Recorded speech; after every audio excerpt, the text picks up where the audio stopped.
He said I wasn't good enough to marry, so I left and fell for the vampire king he feared most. The rain hammered against the windows of Marcus's estate as I stood in his study, my engagement ring clutched in my trembling hand. The diamond that had once represented our future now felt like a shard of ice cutting into my palm. "You have to understand, Evelyn," Marcus said, not even having the decency to look at me. He shuffled papers on his mahogany desk, his jaw tight. "My family has expectations, standards. You're a wonderful woman, but you're not suitable." "Not suitable," I repeated, my voice barely a whisper. "We've been together for 3 years, Marcus. 3 years of me supporting you, loving you, building a life with you. What changed?" He finally met my eyes, and what I saw there was worse than anger, it was indifference. "My father made it clear. Our family needs strategic alliances. Your background, your lack of connections. I need someone who can elevate our social standing, not drag it down." The words hit me like physical blows.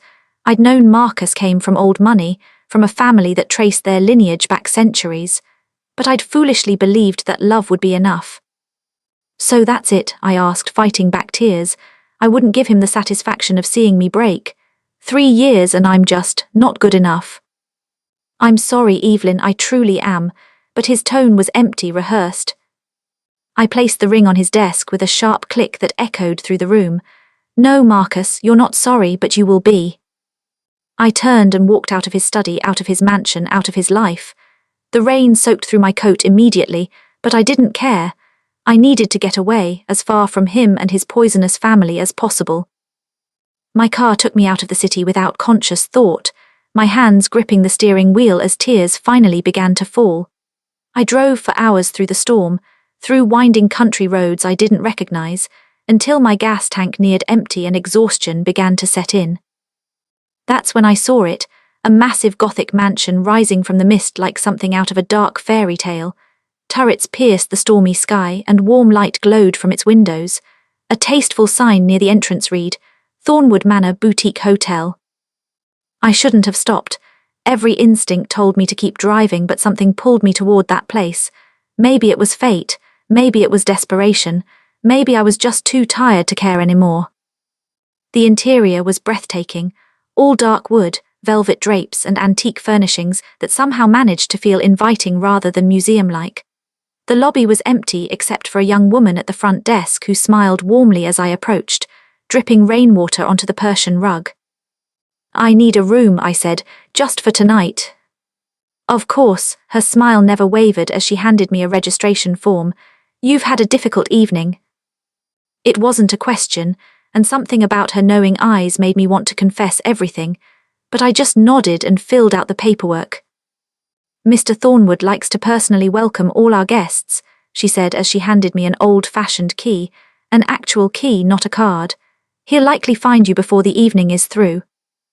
Before I could ask what she meant, she gestured toward the grand staircase. "3rd floor, room 313. Breakfast is served from 7 to 10. Do enjoy your stay, Miss Evelyn." I hadn't told her my name yet. The room was perfect. A 4-poster bed with midnight blue curtains, a fireplace with flames already dancing in the hearth, and floor-to-ceiling windows that overlooked dark woods shrouded in mist. I peeled off my wet clothes and stood by the fire, feeling the warmth slowly seep back into my bones. A soft knock at the door made me jump. I'd barely been in the room 5 minutes. "Housekeeping," I called out, wrapping myself in the plush robe I'd found in the closet. "Not exactly," came a male voice, deep and smooth as aged whiskey. "I'm Adrian Thornwood, the owner. I wanted to ensure you had everything you needed." I opened the door and forgot how to breathe. He was tall, well over 6 feet, with dark hair that fell just past his collar and eyes that seemed to shift between grey and silver in the firelight. Sharp cheekbones, a strong jaw, and an aristocratic bearing that made Marcus look like a pretender to nobility. But it was more than his physical appearance. He radiated power, ancient and absolute. I struggled to find words. "Everything's fine, thank you." His lips curved into a slight smile, and I noticed how pale his skin was, like marble in moonlight. "You've been crying." That's none of your business," I said, but without heat. Something about him made me feel safe, which was absurd considering I'd just met him. "No, it isn't," he agreed. but I find myself curious nonetheless. It's not often someone arrives at Thornwood Manor in such distress, and even less often that they interest me the way you do. I should have been offended by his presumption. Instead, I found myself stepping back, silently inviting him in. He entered with fluid grace, moving to stand by the fire. A man, I found myself saying. He said I wasn't good enough, wasn't suitable for his precious family legacy. Adrian's expression darkened, and for just a moment I could have sworn I saw his eyes flash red. Then he's a fool. You don't know me. I know that you're strong enough to leave when many would have stayed and accepted scraps of affection. I know that you're running from pain but not from yourself, and I know. He turned to face me fully, and the intensity of his gaze made my heart race. I know that you're far more than merely suitable. You're extraordinary. How could you possibly know that? He moved closer and I caught his scent, something like pine and old books and winter night air. I've lived a very long time, Evelyn. I've learned to recognize quality when I see it. The desk clerk told you my name, I said, but my voice wavered. Yes, he said simply, not bothering to deny it. Stay for a few days. Let Thornwood Manor work its magic on you. You might be surprised what you discover about yourself when you're free from others' expectations. I don't have much money for an extended stay. Consider it a gift. I have a sense about people and I believe you're meant to be here right now. He moved toward the door, then paused. There's a library on the second floor. I think you'll find it soothing. And Evelyn, that man who rejected you, he just made the worst mistake of his life. Then he was gone, leaving me alone with my racing thoughts, and the inexplicable feeling that my life had just changed course entirely. I didn't see Adrian for the next 2 days, though I felt his presence everywhere in Thornwood Manor. I spent my time exploring the vast library he'd mentioned, losing myself in first editions and rare volumes I'd only ever dreamed of touching.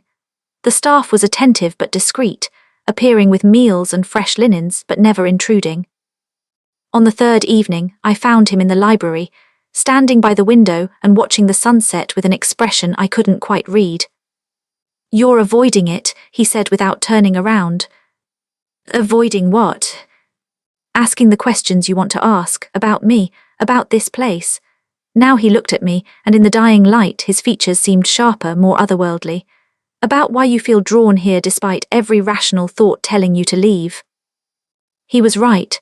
I'd been dancing around the strangeness of Thornwood Manor, the staff who never seemed to eat, the way sounds were sometimes too quiet or too loud, the feeling that the house existed slightly out of step with normal reality. What are you? I asked quietly. Direct, I appreciate that. He moved away from the window, into the shadows where the lamplight didn't quite reach. I think you already know, Evelyn, you're an intelligent woman. You've read enough books in this library over the past few days. My mind raced through the volumes I'd consumed, histories of the region, local folklore, and yes, several texts on supernatural legends. Vampire, I whispered. Yes. I should have run, should have screamed, should have done anything except take a step closer to him, prove it. His laugh was low and genuine. Most people don't ask for proof.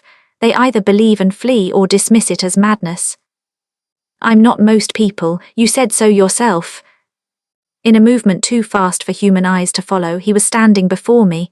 He took my hand gently and placed it against his chest. No heartbeat.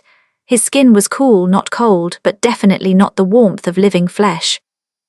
I'm over 400 years old, he said softly. I've built empires and watched them fall.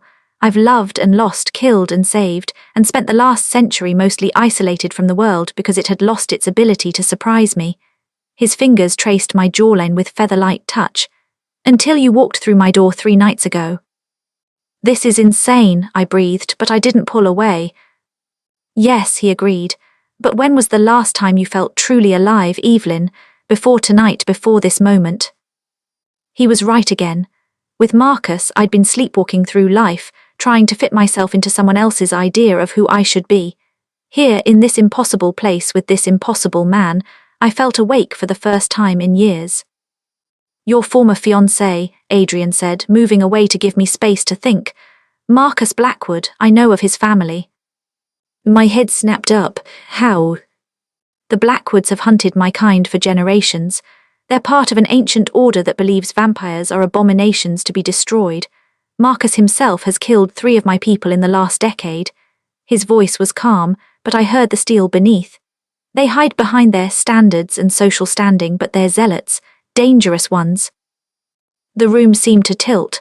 Marcus, but he's just a businessman. He runs his family's investment firm. A convenient cover for their real work. Tell me, did he ever disappear for days at a time? Take trips he was vague about? Have locked rooms in his house you weren't allowed to enter? I thought back and horror crept through me. Yes, to all of it. The basement he'd said was just storage. The business trips to Eastern Europe. The nights he'd come home with an expression that seemed almost hungry. He was going to marry me, I said slowly, pieces clicking into place. Why? If his family are vampire hunters, why would he? You have something they want. Or rather, your bloodline does. Adrian retrieved a leather-bound journal from a shelf and opened it to a marked page. The name Evelyn Cartwright appears in several historical texts about vampire-human relations. Your ancestor, Elizabeth Cartwright, was a mediator in the 1700s, one of the few humans trusted by both sides during the peace accords. Her blood carried a unique quality. It marked those who shared her lineage as neutral parties, unable to be turned into vampires but also protected from vampire compulsion. I stared at the old text, seeing my family name written in faded ink. I don't understand. Why would that matter to Marcus? Because anyone who married into your bloodline would gain that protection. Their children would carry it. For a vampire hunter, that's invaluable, immunity to our most powerful ability to influence and control. His expression was grim. He was going to marry you for your blood, Evelyn. When his family deemed the time right, you would have disappeared, and your lineage would have been absorbed into theirs. Nausea rolled through me. So he never loved me.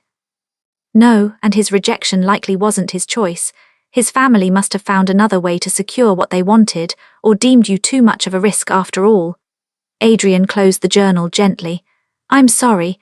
You deserved better than to be a pawn in an ancient war. I sank into a leather chair, my mind reeling. Everything I'd believed about my relationship had been a lie, but strangely, the betrayal hurt less than it should have. Maybe because I was already grieving what I'd thought I had with Marcus. Why did you tell me all this? I asked. Adrian knelt before me, his silver eyes intense. Because you deserve the truth, and because the moment you walked into my home the Blackwoods knew. They have ways of tracking your bloodline. Marcus will come for you, trying to win you back or, failing that, to neutralize the threat you pose. Threat? I'm just a librarian. You're a woman who could choose to align herself with my kind, who could, if she wished, help broker a new peace between vampires and humans. Or, he hesitated, something almost vulnerable crossing his features. Or who could choose to stay with the vampire king the Blackwoods fear most and make him stronger than they could imagine. You're the vampire king. I prefer Adrian, but yes, I rule the North American vampire territories. It's a responsibility I've held for 2 centuries and one that's made me many enemies, the Blackwoods most of all. He stood, offering me his hand. I'm offering you a choice, Evelyn. True choice, maybe the first you've had in years. Leave tomorrow with my protection, return to your life, and I'll ensure you're safe from them. Or stay, learn about this world you've stumbled into, decide for yourself where you belong. I looked at his outstretched hand, pale and steady. Behind him, through the library windows, I could see the moon rising over Thornwood Manor's dark forests. Somewhere out there was my old life, my apartment, my job at the university library, my carefully constructed normalcy that had been built on lies. Here was danger and truth, and a man who looked at me like I was someone worth knowing. I took his hand. I'll stay. His smile was radiant.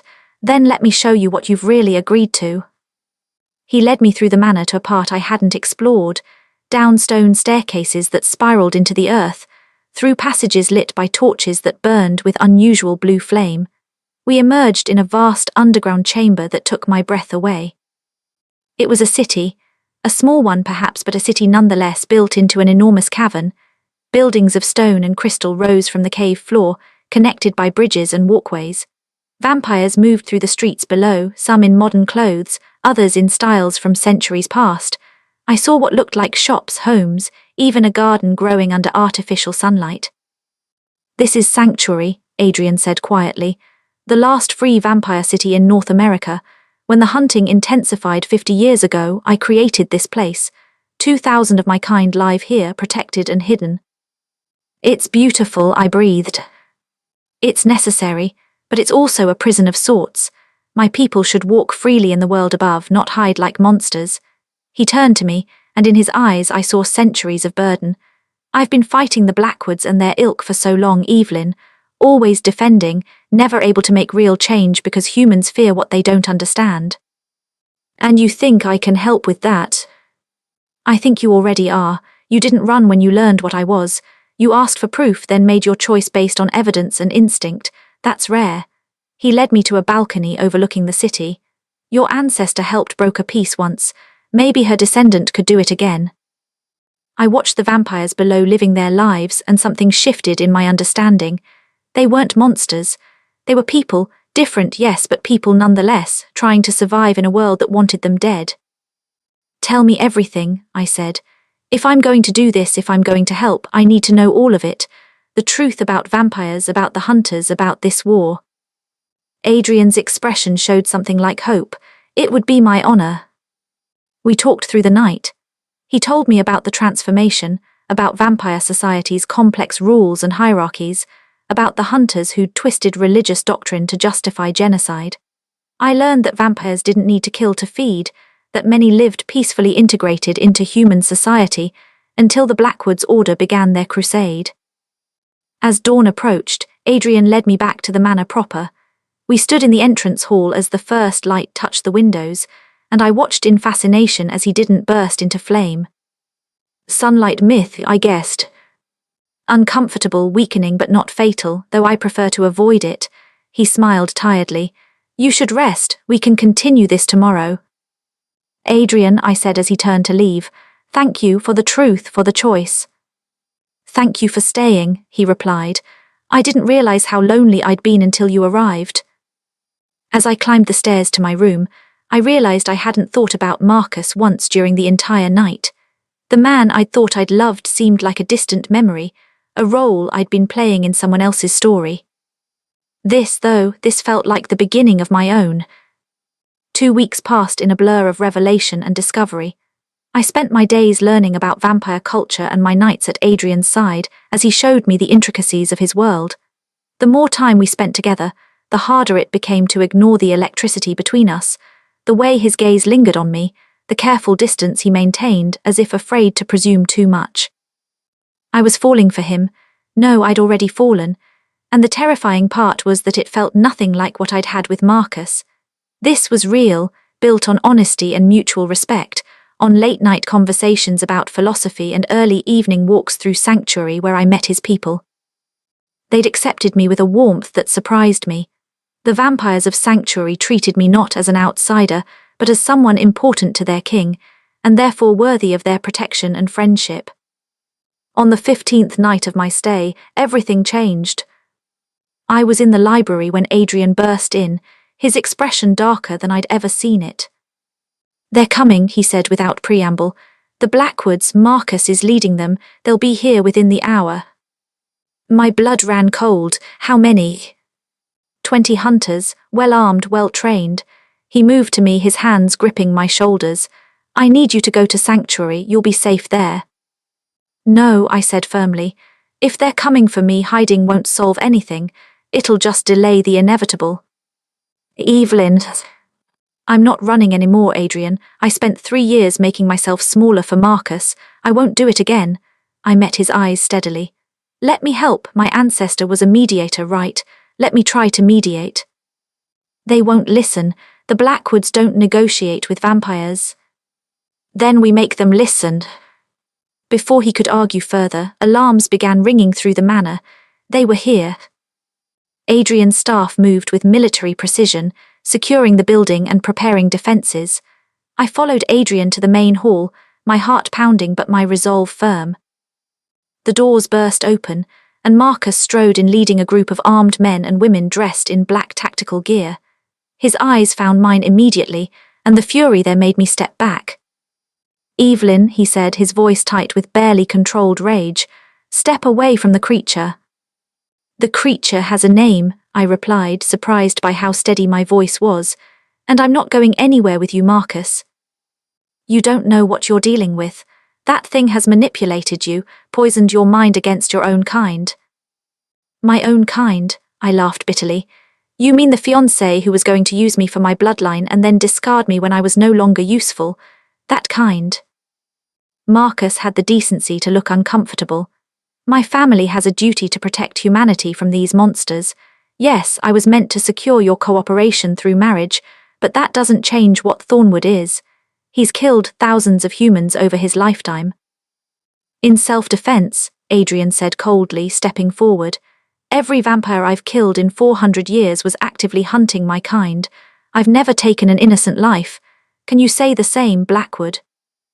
The hunters raised their weapons, crossbows loaded with wooden stakes, guns that likely held specialized ammunition. Adrian's vampires materialized from the shadows, forming a protective circle. The tension was explosive. Stop, I shouted, stepping between the two groups. This is exactly what keeps this war going, neither side willing to see the other as anything but enemies. They're vampires, one of the hunters spat. They're not even human. Neither are you acting very human right now, I shot back. You're so focused on what they are that you've forgotten to ask who they are. I've spent 2 weeks here. I've met families, artists, scholars.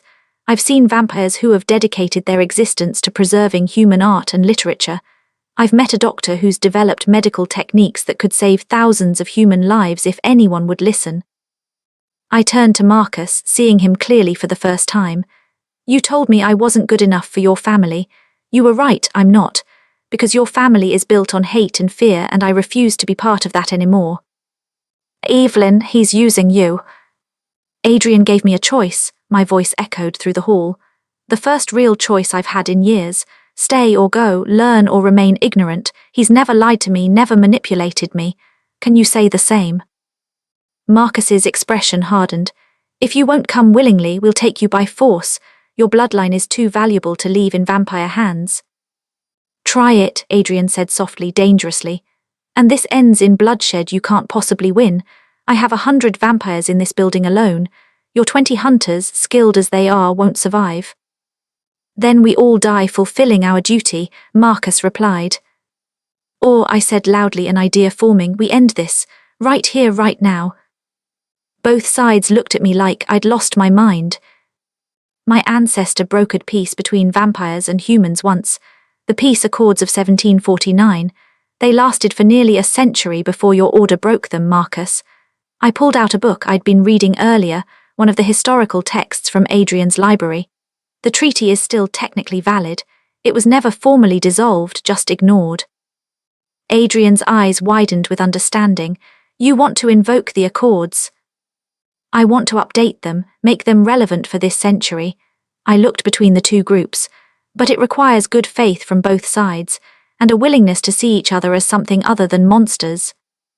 The Blackwoods will never agree, Adrian said quietly. Not the Blackwoods, him, I pointed at Marcus. You have a choice too. Keep following your family's hate or choose something different.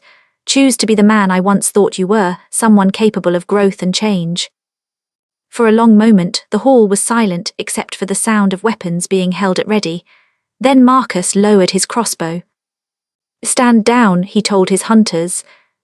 Sir, one protested. I said stand down. His voice cracked with authority. He looked at me with something that might have been regret. You really believe they can change, that this isn't just a trick? I believe people on both sides are tired of fighting. I believe there's been enough death. I moved closer to him, lowering my voice. You rejected me because I didn't fit into your world, Marcus, but maybe your world is what needs to change. He studied Adrian, who stood perfectly still, radiating controlled power. The vampire king himself. My family has hunted you for 3 generations. And killed people I loved, Adrian replied evenly. I have as much reason to hate you as you do me, but Evelyn's right, enough death. I'm willing to talk, to negotiate, to find a way forward that doesn't require my people to hide or your people to hunt. Marcus looked around the hall at the vampires who'd lowered their guards slightly, at his own hunters waiting for orders. Finally, he set his crossbow on the ground. One chance, he said. We talk, we try this, but if it's a trap... It won't be, I assured him. I'll mediate just like my ancestor did. We'll create new accords, a framework for coexistence. Your family will disown you, Adrian warned Marcus. The Blackwoods don't tolerate deviation from their mission. Then I'll be disowned. Marcus straightened his shoulders. Maybe it's time I built something of my own instead of living in their shadow. The negotiations took 3 days.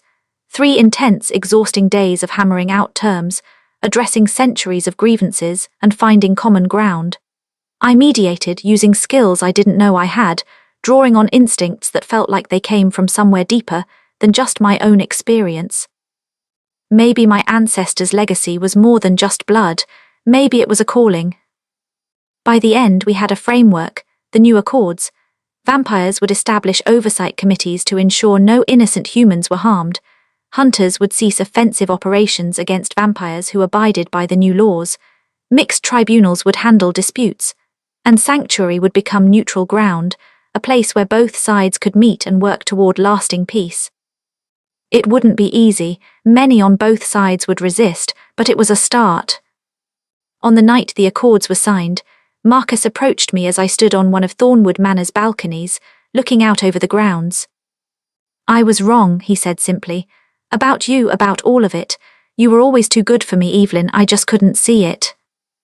We were wrong for each other, I corrected gently, but maybe we needed that to find our real paths. He nodded, accepting that. He's good for you, the Vampire King. I've watched how he looks at you, like you're the only light in his darkness. Don't romanticize it, I said with a slight smile. We haven't even, we're not. Yet, Marcus finished, but you will be, anyone with eyes can see it. He held out his hand. No hard feelings. I shook it, no hard feelings. Good luck with your family. I'll need it, he paused at the door. For what it's worth, I'm glad you're happy, truly.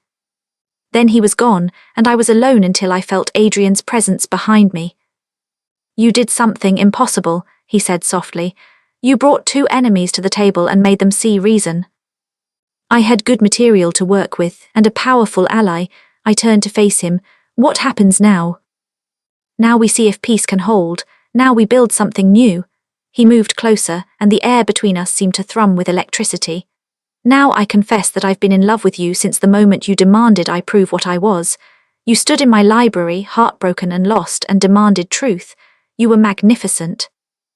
My breath caught. Adrian. You don't have to say anything. I know I'm not what you envisioned for your life. A vampire king comes with considerable complications. I kissed him, cutting off his words.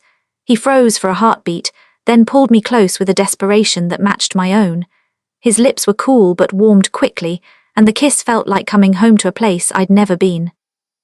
When we finally broke apart, his eyes were wide with wonder. I love you too, I said breathlessly. I've been falling for you since you first walked into my room and saw me, really saw me, not as a bloodline or a social accessory, but as me. You're sure? His hand cupped my face gently. This life, my world, it's dangerous. There will always be those who want to use you or hurt you to get to me. Then they'll have to face both of us, I said firmly. I'm not going anywhere, Adrian. I choose this, I choose you. His smile was radiant, centuries of loneliness falling away. Then I am the most fortunate being in existence. We stood on that balcony as the moon rose, holding each other and planning a future neither of us had imagined possible just weeks ago. I thought about Marcus's rejection, about how devastated I'd been, and realized it had been the best thing that ever happened to me. I'd left the man who said I wasn't good enough, and I'd found a king who knew my worth. 6 months later, I stood in Sanctuary's grand chamber, watching as the first joint Vampire-Human Council meeting convened. The new accords were holding, though not without challenges, but progress was being made. Adrian sat at the head of the table, every inch the Vampire King, and when our eyes met, his expression softened with the love that had only grown deeper with time.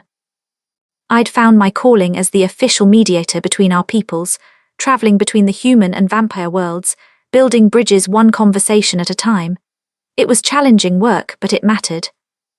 And every night I came home to Thornwood Manor, to Adrian, to a love that was real and true, and built on the foundation of choosing each other every single day. Marcus had been right about one thing: I hadn't been good enough for his world. I'd been meant for something so much greater. Ready to fall into your own impossible love story?